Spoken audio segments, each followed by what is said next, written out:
کیا یا رسول اللہ کہنے پر یہ پکار بالواسطہ حضور تک پہنچ جاتی ہے؟ یا رسول اللہ کہنے کے پیچھے کیا محرک ہے؟ ایک تو یہ ہے کہ ہم محبت کے ساتھ بعض اوقات مخاطبت کے صیغے استعمال کرتے ہیں. ہم کہتے ہیں کہ اے وطن کاش میں تجھ پر نثار ہو جاتا. ماں مر گئی ہوتی ہے، ہم کہتے ہیں کہ اے ماں کاش تو دیکھتی آج تیرا بیٹا کتنی بڑی کامیابی حاصل کر کے آیا ہے.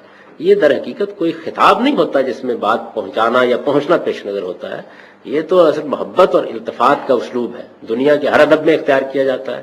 اسی اصول کے اوپر حالی جیسے شخص نے، جس سے زیادہ بڑا معاہد شاعروں میں شاید ہی کوئی ہو، یہ کہا کہ اے خاصہ خاصان رسول وقت دعا ہے، امت پہ تیری آنکھیں جب وقت پڑا ہے.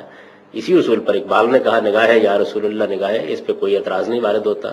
لیکن اگر یہ ہے کہ حاضر و ناظر آپ مان رہے ہیں اور خدا کی طرح ہر بات کو سننے والا مان رہے ہیں، تو یہ غلیظ ترین شرک ہے جس سے ہر مسلمان کو بچنا چاہیے.